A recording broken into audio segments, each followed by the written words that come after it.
we're looking at a very interesting and very difficult time window. That Putin, if he's really going to get a foothold, really get to advantage, and he doesn't just want it in Ukraine, he wants it in the Baltic. I think that he's got the next 4 to 6 months. We're looking out to next March, April. So let's speak to Vyacheslav Ratinsky, whose photography from the Frontline near Pokrovsk is on the Times website today. Good afternoon, Vyacheslav. Good afternoon, Katie. Thank you for having me. Well, thank you very much for joining us. Just paint a picture, if you could, given that we're radio rather than TV or a print newspaper where we can see your images. What are the sights and sounds on the front lines? It must be pretty traumatic. Now, I need to say that I haven't been at the front lines last 2 years, but I visited the frontline cities and settlements and towns like Pokrovsk. You know, I need to say that there is usually there is a lot of atmosphere of fear, emptiness, and death. You know, it's very hard to see that because usually it's very calm in this town, or even very loud because of explosions. But it's very hard to see that. But sometimes you can just to feel it. For example, yesterday I went to the small town near the Kramatorsk. It was Yarova village where a Russian rocket killed just 20 civilians, and I was on the place of the catastrophe of the death, and there were nobody. Yeah, only like the stuff of people were laying around. The big hall was on the square, and I could only feel the atmosphere of that. You know, it was very strange for me. And what would you say the mood was amongst the troops that you spoke to? You know, it's very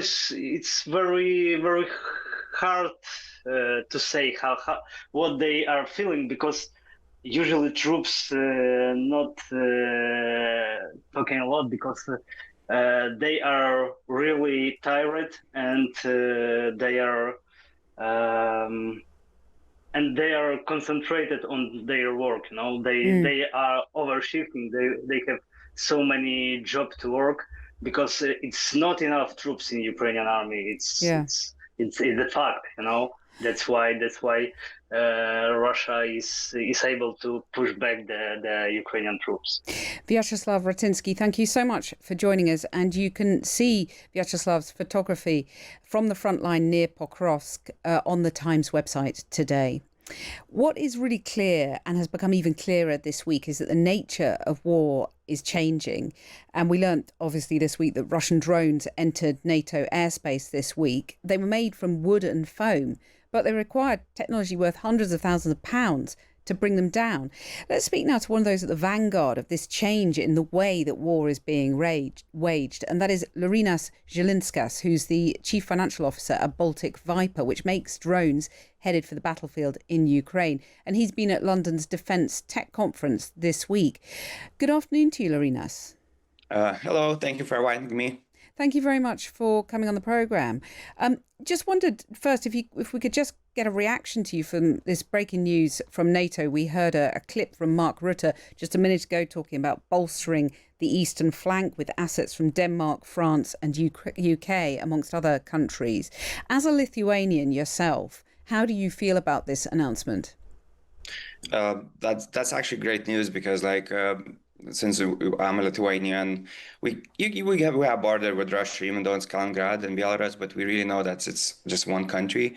So hearing this is very reassuring because there have been some doubts, you know, what's going to happen if day like this comes, and at the moment we see that we're unprepared and we need to work much harder to be prepared. Well, talking about working harder, I mean, we saw the challenge from the new sort of drone warfare, the drones that came into Poland. A tiny majority, maybe four, were intercepted and they were shot down with these very expensive F-35s. So you're sending 80% of your production output to Ukraine. Is the industry adapting quickly enough to the changing battlefield, the number of drones that Russia is able to produce and use? So yeah, the level of adaptation is wild actually, and Ukrainians are very good at that. They kind of show the whole industry how it has to be done. Of course, you need to have those very expensive equipment because it can do very big damage or protect us. But at the same time, what we're seeing in Ukraine and also what's happening in Europe, we're seeing new startups that are doing interceptors and some cheap solutions how to fix it because we've been in war for 2 years and a half, and to take down Shaheds with this type of equipment is it's unacceptable. Well, yes. So sorry, just to pin you down on that, because you're making interceptors for Shaheds, for the drones that the Iranian drones that Russia is using, that are a lot cheaper than sending out the F-35s as we saw in Poland this week. Just explain that. Yeah, exactly. So at the moment we're in R&D stage. I think we're gonna have this product early next year. Oh, that's quite a long Unfortunately, time. it is quite a long time. Well, the problem is that it's not so easy to test them here in Europe. Still, our laws are a bit, how do you say, too strict. Even though we're at war really for this long, it's a bit hard sometimes to make these type of innovations here in Europe. So Right. that's what's kind of restricting us. At the same time, I think there's a lack of capital, and that, like the big players are still focusing on equipment that's too expensive. However, Fancy stuff that really isn't, they'd be better off yeah, focusing, taking a leaf out of Ukraine's book and being sort of nimbler and spending less money on more sort of I was going to say low tech, but, innovative solutions that really match the problem being presented by Russia. yeah, exactly. And like, but what's really reassuring, like I just returned from DS EI, and The actually, tech conference, the defense tech yeah, conference, yeah. yeah, the conference, and like you can really see that they start like Western Europe started to believe in this kind of innovative ways how to protect ourselves and how it has to be done. And I think there's going to be a massive change in coming years, how we spend on military and how we see it and how it should behave. But you say that, I mean, obviously you could say you have a vested interest. You're running a company that is selling this new kit, but it's too slow, isn't it? The investment from governments and the fact that, even your R&D, the research and development, won't be ready for this product till next year. I mean, Russia could have launched war on any number of NATO countries by then.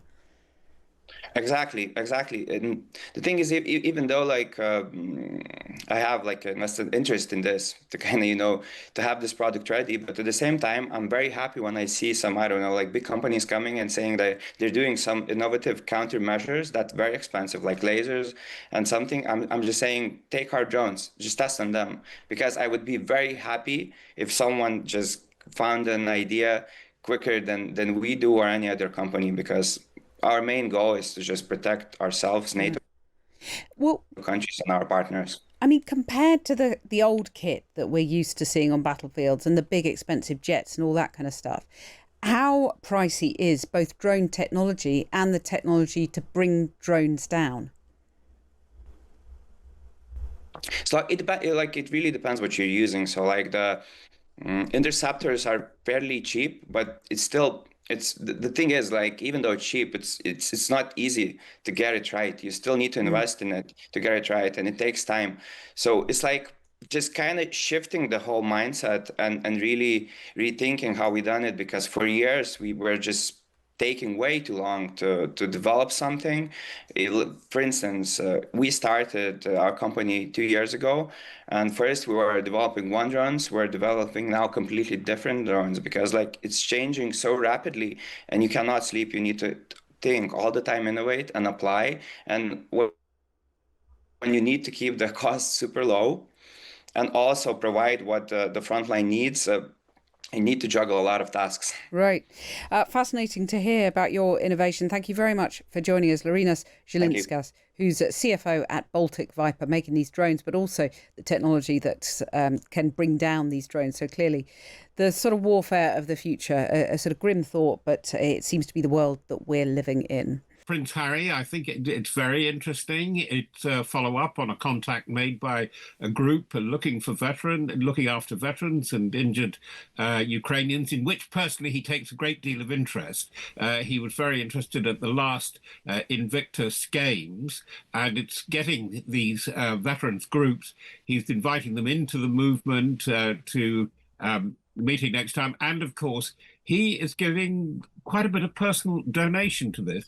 I don't want to over-egg it, but I do suspect the way the Duke of Sussex is behaving at the moment, it's part of a slow re-entry into the UK charity sector, in which he's always had a strong interest. And, he had a meeting with his father. And I think that can be understood. And I think furthermore, it is not in any way, it's just coincidental that he happens to be going there at the same time as Yvette Cooper on her first visit to Ukraine as Foreign Secretary. And how does she navigate that as a new Foreign Secretary, Robert? I don't think she would be over concerned about Prince Harry, but I think what she has to be over concerned about is Britain developing a powerful compelling narrative about the policy in Ukraine. There's been a lot of lip service, but there's been a lot done. But what happens next is now so important, because what things like the massive air attacks, but again, 2 nights ago, the firing of up to 19 drones into NATO territory, in other words, Polish airspace, this is a development that is proving very interesting, because there is a balance of opinion of serious analysts like the former National Security Advisor, H.R. McMaster, that this is deliberate. It's a deliberate probe, it's a deliberate provocation. And for me, I must say, it fits with what Putin's tactics are now. The aim, the modus operandi is war, not peace. Putin doesn't seem to be interested in peace. He's not getting an outright smashing victory on the ground, although he's doing a lot of damage in Ukraine itself. And what Putin works to is a tactic of distraction, deception, and disruption. And that's why I think what we're seeing with Poland is very dangerous. It fits with a lot of other things like massive cyber attacks that have been going on. The UK has just admitted to, in under 2 years, 90,000 attacks, according to the cyber service of the new cyber command in the UK, most of them Russian-backed or Russia-associated. And there's been a lot of things like messing around with GPS, grounding civil air traffic in Eastern Europe. We're going to see a lot more of it. So do you think, Robert, we are seeing an emboldened and more confident President Putin? Yes, I think so, because he sees the diplomatic concert, as it were. You have Trump on the one hand, now you have Europe, then you have a master negotiator, a master diplomat rather, in Mark Rutte, the head of NATO, trying to draw all this together. And it's not coming together that much. European NATO is contributing a lot more, but a lot of it is down the road and not immediate. And that's why I think we're looking at a very interesting and very difficult time window. That Putin, if he's really going to get a foothold, really get to advantage, and he doesn't just want it in Ukraine, he wants it in the Baltic, I think that he's got the next 4 to 6 months. We're looking out to next March, April. And I think that this is where we're in a time of great peril. And I think the leading NATO countries, forget about talking about the coalition of the willing, but the able NATO countries, particularly of Europe, have got to be a lot more nimble.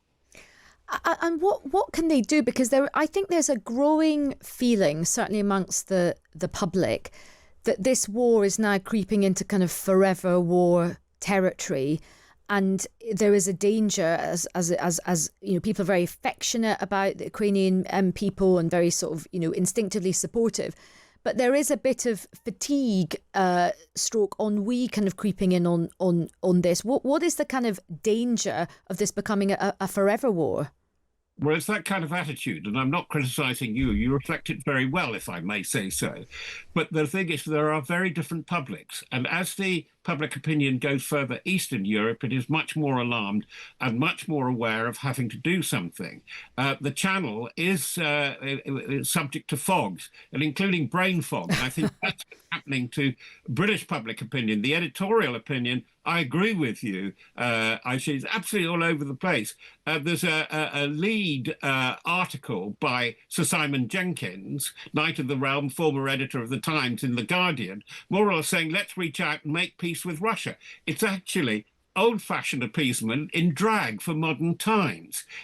Because what Simon doesn't look at is it's not a hard metal confrontation, which you might have had for most of the time of the Soviet Union. Russia is insidious now, and it is present, as we were saying. And that's where, when you get to the Baltics, when you get to the Nordics, including Denmark and even the Netherlands, they're much more aware of the need to do something now, to really engage with this problem, difficult though it may be. And they know that their governments are likely to turn around, particularly in the case of the leads, Germany, France, Italy, and the UK. Sorry, chum, we can't help you now because we're too deep in debt. That's not good enough. It's much more urgent. It is very threatening to our security and resilience. Well, Robert, always great to catch up with you and get your very, very punchy analysis. That's the brilliant Robert Fox. He is Defence and Security Editor at the Evening Standard, making a really important point there that we mustn't just sort of let Ukraine drift off the agenda. Right.